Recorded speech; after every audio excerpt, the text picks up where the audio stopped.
Here's the thing.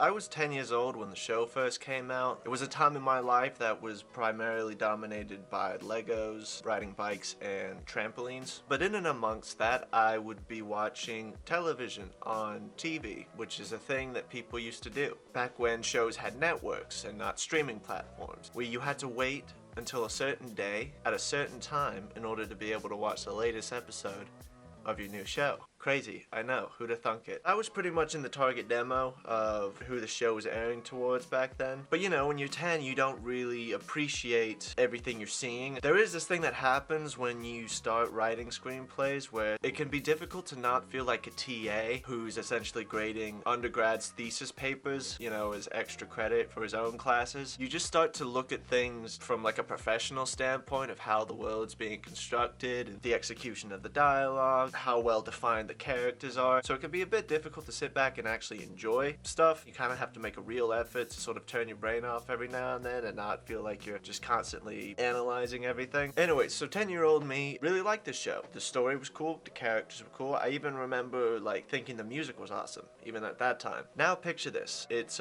February of 2020. I've just driven across the country from Boston to California in the hopes of relocating to LA. I am now living in the corner of a living room of a 2-bedroom apartment, which is not usually why that room is called a living room. Haha. Lo and behold, COVID happens, and LA is shut down. I'm now pretty much spending the vast majority of my time in said living room trying to wait this out. You know, they told us 2 weeks at first, right? And then it got dragged out to a month, and then 3 months. A silver lining of this setback was that Netflix came in clutch and put the show up on Netflix. And so I got to revisit it. And you know what? Still holds up. As far as like a magic system goes, it's so beautifully simplistic and clear that it's just been stolen a number of times since the original show first aired. One of the things I think it does really well is the way they originally aired it was like in 22-minute episodes, and there was like 20 a season. The traditional Hollywood format for a script is something called the Blake Snyder beat sheet format. Not only does each season follow that format, but then the 3 seasons collectively also follow the beat sheet trajectory. So it's broken down episodically because each episode has to follow the format, but then each season follows the format, and then all 3 seasons follow a overarching format. So it's really cool. And since it's come out on Netflix, it's got a ton of new fans. I think it broke the record for the longest time. A show is set at #1 on Netflix's top 10 list, but it's been a little while since it was out, right? So why am I waiting till now to make a video about it? That's a very good question. A while ago, Netflix had partnered with the original creators of the show to create a new live-action adaptation. Since then, the creators have dropped out of the Netflix adaptation, and they've actually gone back to their original network to set up a studio of their own, which they're now heading up, called Avatar Studios. And I would like to work for it.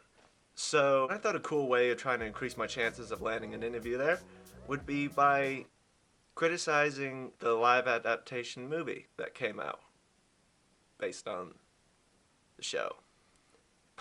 Haven't really thought this through. I saw the live action adaptation when it came out in theaters. So I was like 15, which you could argue maybe I wasn't in the target demo for it anymore. It's a PG movie, but I was a fan of the original show. So I thought, yeah, they're making the show into a movie. That'll be sick. I'll go see the movie. From what I can remember, the biggest takeaway I had at the time was they were getting all the pronunciation of the names wrong, and they tried to condense. Let's think about this. Each episode ran about 22 minutes long. There was 20 episodes of the first season. Let's round down and say each episode ran 20 minutes. 20, 40, 60, 3 episodes an hour, 20 episodes. You're looking at 6 hours of content that they tried to condense down into an hour and 43-minute runtime. There was just no way you were going to do that and have it pay off effectively. There was none of the joy of the original series in it. It just felt very doom and gloom, and a large part of that, I think, had to do with the fact that they took out a lot of the protagonist's personality. They overlooked the fact that he's sort of supposed to be this fun-loving, goofy kid who just likes having a good time, and then at the same time has to balance this crazy responsibility of being the Avatar. Let's just go ahead and start this. In the world ravaged by the Fire Nation's aggression towards the peaceful air, water, and earth nations, a young boy holds the key to restoring peace. They've got redundancies in the logline even. You don't need to say peace twice.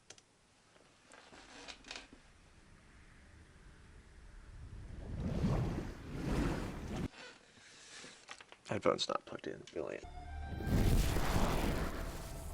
It's a Nickelodeon property. I don't understand how it felt so different from the original show, seeing as it was overlooked by the same people. Great respect was afforded to all those who could bend their natural element. The Avatar was the only... I think we can collectively agree, fans of the show, that it is not called Avatar.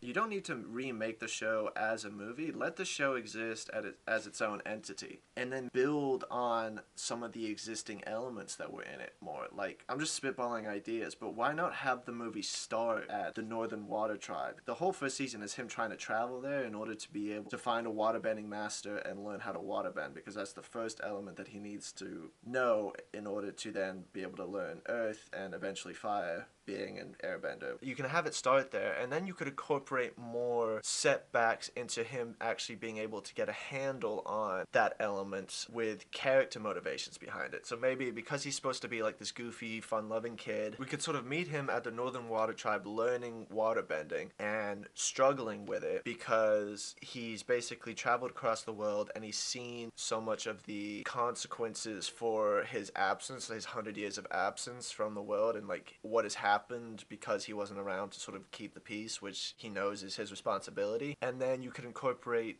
the aspect of him being a fun-loving, goofy kid into that by, you know, him sort of blowing off training and just trying to do anything to distract himself from sort of the flashbacks that we're seeing of him witnessing, you know, the Earth Nation in turmoil, witnessing the genocide of his people, which was a huge motivator for him. You could sort of see all of these events having a real impact on him, basically preventing him from being able to waterbend. And then his companion, Katara, she's also a waterbender. A lot of what she did in the show was kind of like lift his spirits a little bit whenever he was down. You could see her reminding him of a lot of the good things that they experienced, and then those flashbacks from episodes in the first season could be incorporated that way, and they feel a little bit more like, you know, you're revisiting the awful things, but you're also revisiting the good moments of everything that happened before the gang got to the Northern Water Tribe. It would make sense why we were then seeing that, as opposed to just trying to cover their journey from the Southern Water Tribe to the Northern Water Tribe in just an hour and 44 minutes.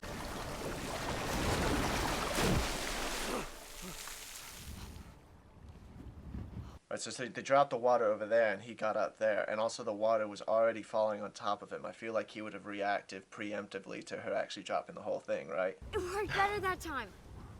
I thought about Mom. Way to just shoehorn in the fact that Katara's mom was important to her. I don't know why that helped her bending at all. My brother and I often go hunting for food, but unfortunately my brother isn't the best hunter in the world. They're just telling us so much. There's a thing with narration when you almost want to have it contribute exposition in a way that you can't convey with action or actually seeing it. Like, it's more powerful for us to see Sokka being a bad hunter than it is to just hear Katara telling us. Why is she just staring at him? And why is she even on this hunting trip? I watched what side of the fin tracks are more indented. That shows you which direction they're going. I saw how long the drag skids are. That shows you how fast they're going. I mean, that bit works. You don't actually need her saying that he's a bad hunter. We just saw it there. You could have cut that. Well, I mean, that's just not wise. Breaking the ice beneath your feet. It's caving. Yeah, no shit, dude. Uncle, look! That was dubbed. Did you see that light shoot to the sky? What's your name? Straight up ignored. It wasn't very smart. I was just upset. The dialogue is stilted, man. They're just trying to fit too much into it. I'm telling you, it would have been better to just start the movie at the Northern Water Tribe. You know from backstory that they basically had to travel across the world in order to get there. It would be easier to set them up as friends then. You could incorporate more of what was great about their characters in the show and have it fit a little bit more, as opposed to them feeling very unpersonable. Can't be a coincidence that we break him out of the ice, light shoots into the sky, and now the Fire Nation is here with their machines. Well, he was a detective in the show, so I guess I buy that. Sokka, don't. His name's not Sokka.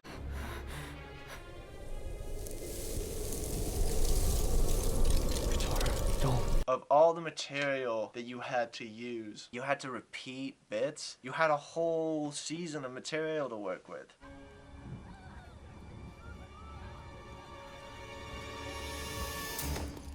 Well, that wasn't staged at all. They're firebending based off of existing fire sources. This makes them substantially less powerful. If they were really able to take over the entire world in the Avatar's absence, and they still needed fire sources, all it would take for the water tribes to be able to stand up to them was to just prevent any fire from being lit whenever they came to their homes. They dragged Mom away the same way when we were babies. He knows that. You don't need to reiterate that. How are we supposed to save them? They're on a ship. We'd need a miracle to catch them. I know you think everything's going to work out, but I don't. The show was really smart. Like, it dealt with some pretty crazy themes, like genocide, consequences of war. But the movie just feels like it's trying to simplify everything so much. See, and this is supposed to be Uncle Iroh. Uncle Iroh's a fat, tea-loving dude. My name is Iroh. I knew from the first time we discovered you were a bender that one day I would realize your destiny. What? Since my friend Hama was taken away. Really? Hama was the girl that taught Katara to bloodbend in the show. Did you see that boy's tattoos? I believe that little boy might be the Avatar. It's a pretty big jump to just assume that he's the Avatar based on the tattoos. What is a spirit world? It is filled with the most amazing forms of dazzling creatures. I mean, show this. Don't just have it talking about it in front of a map. What? What? But what? Like, if that was how fire reacted whenever he was near, the campfire would have been crazy big that he was standing there at the water tribe. That's bullshit. No, it's bullshit. There's no... Oh, come on. This is so ridiculous. I mean, that works. That's cool. Why are you stopping? What are you looking for? You're waiting way too long, my dude. You should have just gone.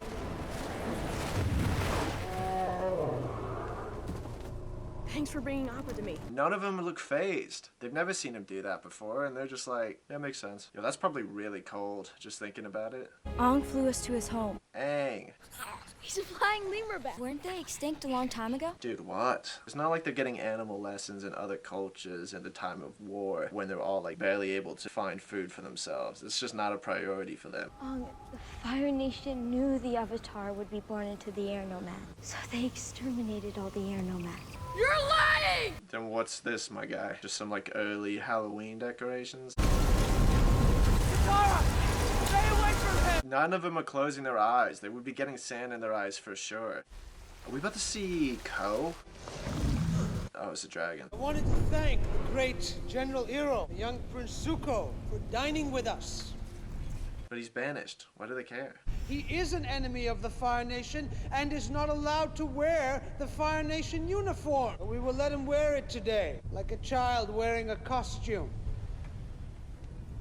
This was weird. If you were gonna include Zhao in this movie, find a way of incorporating him into the story or introducing him to us in a way where we see his motivation for wanting to interact with Zuko. I understand embarrassing him in front of all of those people is like supposed to be like a character trait of Zhao's, but it doesn't feel motivated by anything. It feels really petty, like almost beneath how a general would carry himself, and it didn't contribute to the plot at all. It was all spectacle. It felt like a waste of budget almost. You could have used the money from like that set and hiring all those extras towards the actual bending, which I have to imagine with it being special effects is probably more expensive. And then like you could almost just have it be about Zhao and Zuko in that moment, and that would then at least drive his purpose for being involved for it. It would illustrate his character and it would advance the plot. Appa just dipping? You know, my grandma thinks because you're an airbender that you could be the Avatar. Are you telling me you didn't just see what he did at the temple? That floating shit with his eyes? You're still speculating? Are you the Avatar, Ong? There's so much wrong with that question. He was bending tiny stones at us from behind a tree. It really hurt. Why is the funny character the soldier? Again, I just don't feel like we need to be here. You know what it is? It's just the spectacle of the show. It's like one giant recap. The ground is an extension of who you are. If the Avatar had returned, would that mean anything to you? The Avatar is dead. If he was here, he would protect us. That dude can act more than the actual leads. I'm the Avatar. Oh my god, there's no way you should be surprised. The Avatar would have to be an airbender. Are you an airbender, boy? Leave him alone! What the hell? They didn't need to make this a Lumiere, where it's like one continuous shot. Everybody can help us now! It doesn't feel believable. These people have been prisoners for hundreds of years. We should go visit some of these towns, On. I need to tell you something. These close-ups are intense. They said I could never have a normal life, that I could never have a family.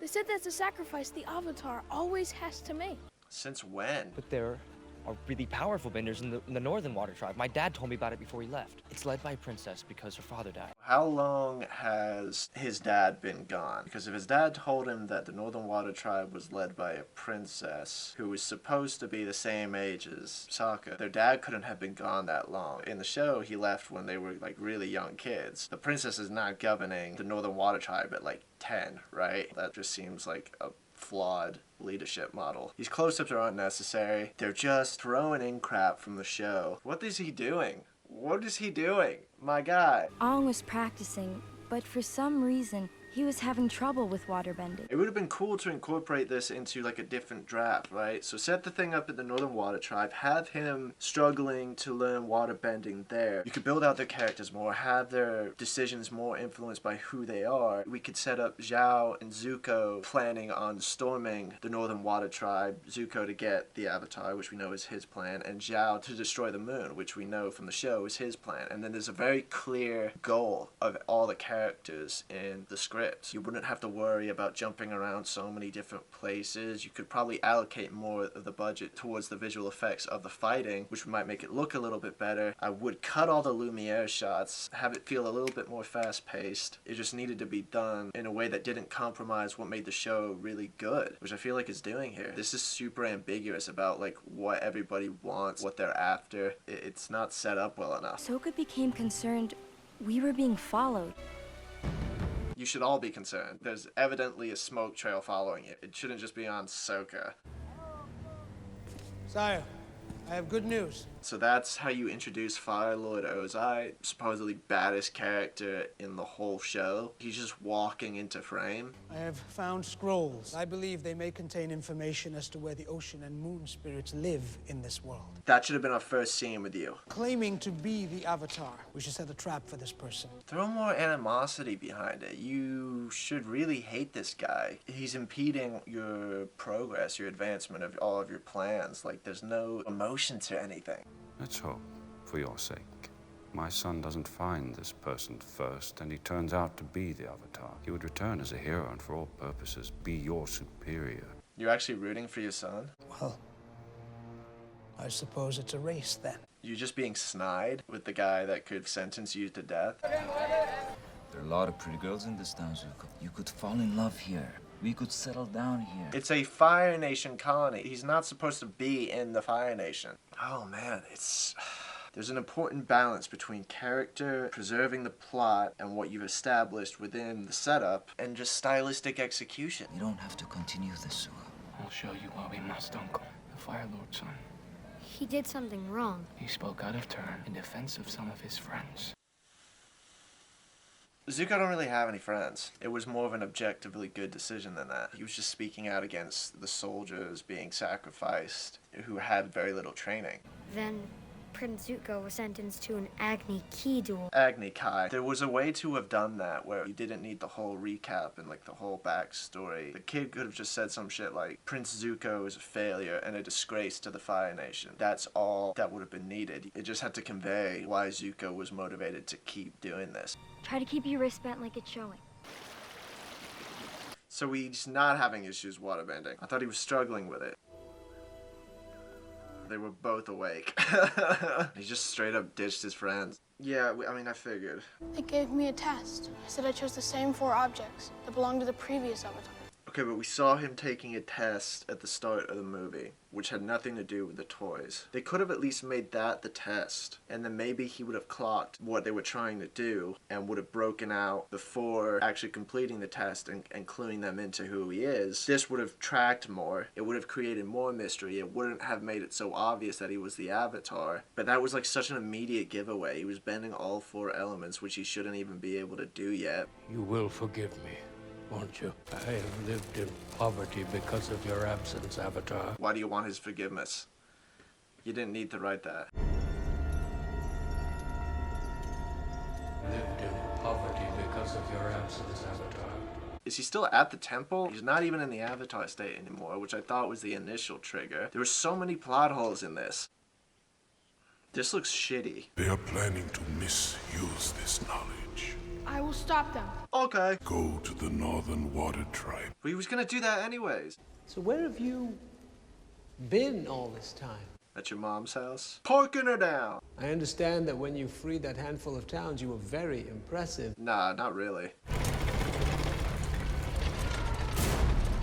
The Blue Spirit had a whole episode in the show, and it's just being introduced now, 45 minutes in. It just feels out of nowhere. At least with the theory I'm proposing, you could have had flashbacks to these moments, and then at least they would have had real motivation for being in the actual film, and not just random Deus Ex Machinas to save Aang. How does he even know that Aang is there? To ensure our reign and the downfall of our enemies. Wow, that's pretty obvious. There's no way they don't see you. The Avatar has escaped! How come he got it right? The soldiers feel like they've never had a day's combat training. Oh, he's just not even in there anymore. I'm just gonna cut over important points like that. That's cool. I do respect the choreography of this action sequence. This must have been a pain in the ass to rehearse.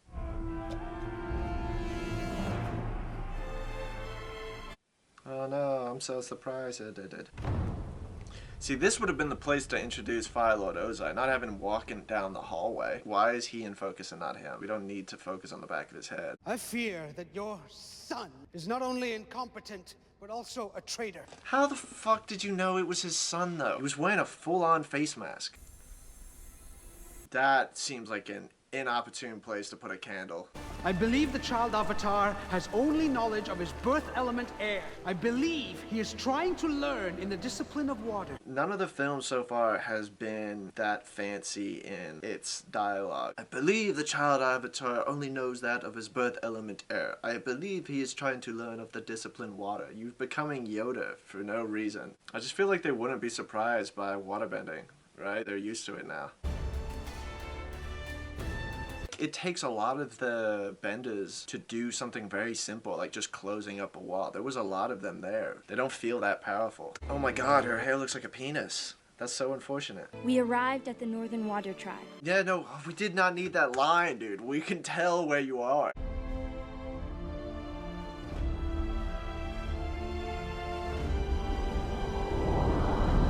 The show, they didn't have to do all that stuff before air even started, you know? They could almost do certain movements and have it occur without the delay. And they prepared for war they knew would come in the ensuing weeks. You're just throwing in the word ensuing now into a PG film? Who is that for? The parents who took their kids to see this? Why do you have a fade to black mid-movie? Just because that's the 55-minute mark? You did not need to do that. I must assign a guard to be with you at all times, Princess. Your presence is our inspiration. I'll do it. This is like the first time you're assigning security to the princess. I feel like she should always have guards. And like, he's an outsider. How has he earned the rank to not only just stand next to her right away, but now he's her private security? Have you been here even a week yet? I had a feeling you might volunteer. That line feels good. That would have tracked in a movie where we started at this finale. Is this the Fire Nation? This feels like the Earth Kingdom. Now, if for some reason the spirits were not involved, that would be different. What have you learned from the stolen scrolls? We have deciphered the location of the moon and ocean spirits. It is our destiny to have found this information. Why would they have needed that information if they weren't already planning to destroy the spirits? They just wanted to know where they were just for funsies? Have them decide that they want to destroy the moon and the ocean spirits, and then search for the information.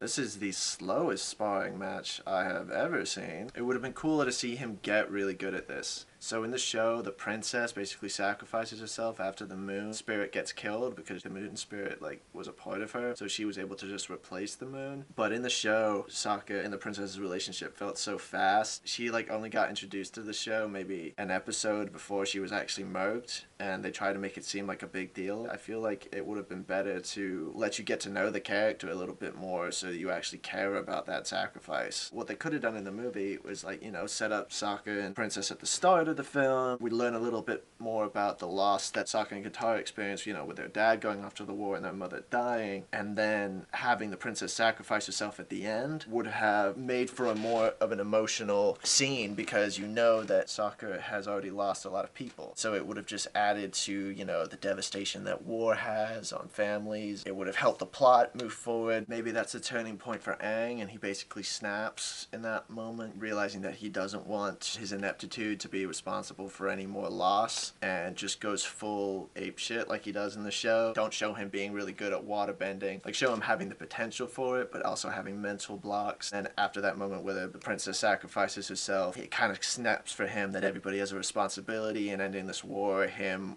even more so, because he has to be responsible for everybody. And then he just goes hard with his water bending. Then like the whole movie feels like it's building up to something. We can see him get better. We can actually have them feel like personable people and not just like they're summarizing plot information for the sake of conveying some degree of a story to the audience. And then you can have a really interesting finale. Your failure in the 100-day siege of Ba Sing Se won't be held against you. He's like, this bitch. I offer my condolences on your nephew burning to death in that terrible accident. Why is he in focus when he's where the eye is drawn in the scene? He's off too far to the side of the frame. Have a rack focus to him if you want to see his emotional reaction to whatever it is he's about to say. My grandmother will ask you a lot of questions. We're seeing hints of his personality now at an hour in. This is too late. Most people have tuned out by this point. She'll say, "Why is your hair white, young lady? You look very odd." To a princess, that sounds like an off-with-the-head remark. You know what I mean? My concern is, why does her hair look like a penis more than why is it white? My hair is white because when I was born, I was not awake. My mother and father could not get me to make a sound or move. So they prayed for days to the moon spirit. My hair turned white then, and life poured into me. They prayed for days? For days. So they just had a dead baby for a couple days? Like a baby that's not waking, not moving, not crying, no nothing? You didn't tell me that. You've known each other for a couple weeks, dude. You didn't ask me? What? Wait a minute. She did not just say that. You didn't ask. How the fuck, to a certain extent, they threw that question in there pretty well. It's like he decided to not just dump information an hour into the movie. Like, he's sort of setting up the questions in a more interesting way. He did that playfully. It's like, my grandmother will ask you, like, why is your hair so white? But to come back with, you didn't ask me that? In what world do you not sound like a psycho going, hey, did your hair white because the moon spirit gave you life? Is that why? Oh, it is. Okay, well... Cool. Zhao has no sacredness. No sacredness? What is sacredness? Who has sacredness? How do you get sacredness? Can you buy it online? Where's the water bending? They're just doing the moves. This is a lot for no actual bending to be occurring. Wow, they got pretty close to the wall. We didn't launch any attacks leading up to this. Remember, your chi can warm you. I know, Uncle. Their relationship should have started with him, like, hiding as a stowaway on Zhao's ship. Their brief conversations in the hallway with fear of having been spotted by enemy soldiers, potentially seeing Zuko. It lends higher stakes to their conversations, to their exchanges. Maybe they're like panicking to get some information across to one another and setting up the way they interact with one each other at the same time. It's a bit more interesting than just being like a talking head scene. Yo, that has got to be cold. This looks cool, though. That's cool. I thought you weren't able to... This is bullshit, man. He needs a fire source to use firebending as per this movie. You can't then cheat and then just have it go back to the show's logic. That's jarring. I have to talk to the dragon spirit. Is there a spiritual place where I can meditate? But you've been in the spirit world at random times now. Like, it happened when he was in the Avatar state, for one thing, which is when his eyes were glowing, which isn't what he's able to do in the show. I don't understand why that happened there. And then he was like he was in like a Fire Nation stronghold when he went to the spirit world the second time. It wasn't even at like the Northern Air Temple. There is a very spiritual place. The city was built around this place. Don't ever say the same word twice in like a character's dialogue box. Oh my god, what?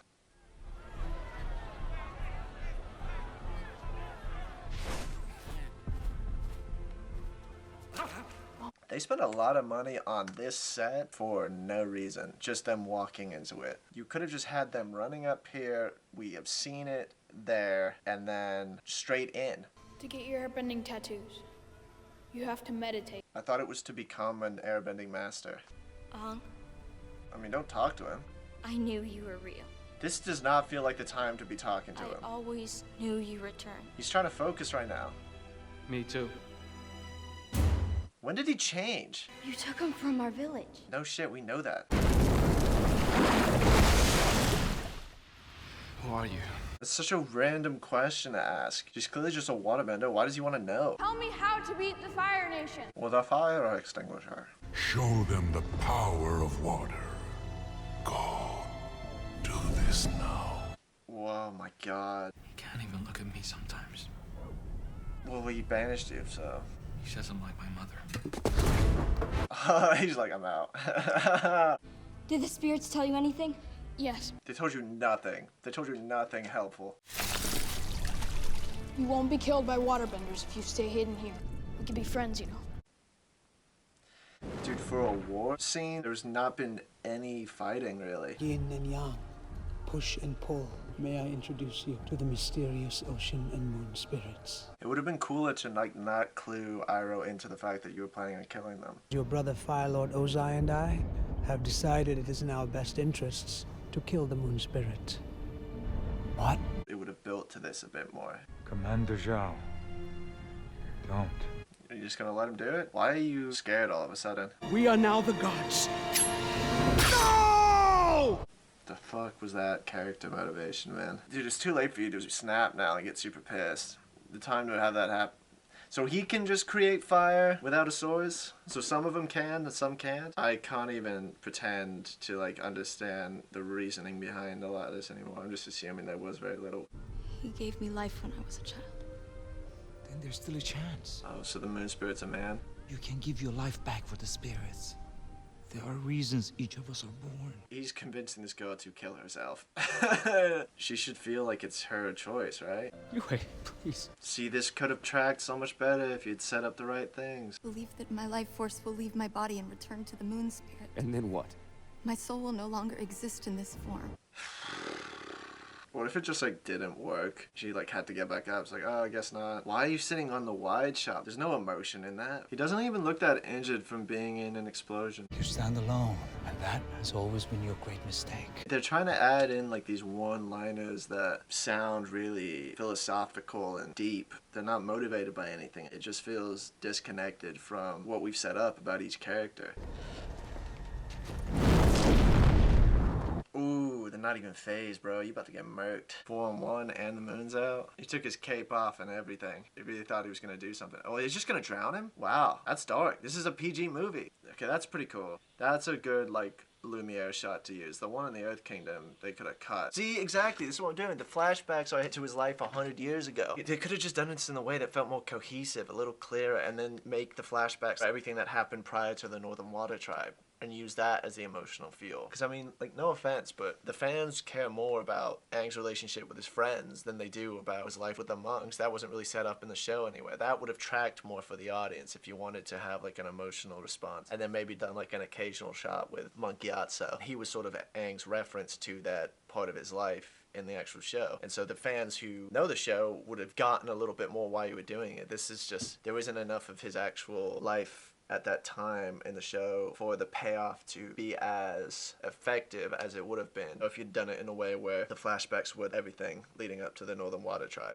Yeah, I mean, this would have been a lot cooler if the majority of the film had been about the fact that he was struggling with being able to waterbend. We shouldn't have seen him do any of that badass stuff beforehand. We could have seen like a genuine turning point for him and not made it about the spiritual thing. Make it about the emotional impact of the princess dying and like him like actually losing friends. Because it's sick. It's sick. Him being able to do this stuff is sick. They could have just built to this so much better. What's he doing? Oh, bowing back. That was an aggressive bow. Is that the end of the movie? Well, that was fun. If anyone at Avatar Studios is watching this, I've got a gold-plated resume. It was very expensive, but it looks shiny. You could pawn it at Cash for Gold if you wanted to. If you asked people who knew me to describe me in one word, they would describe me as hired. That being said, I'm really excited for what they end up doing.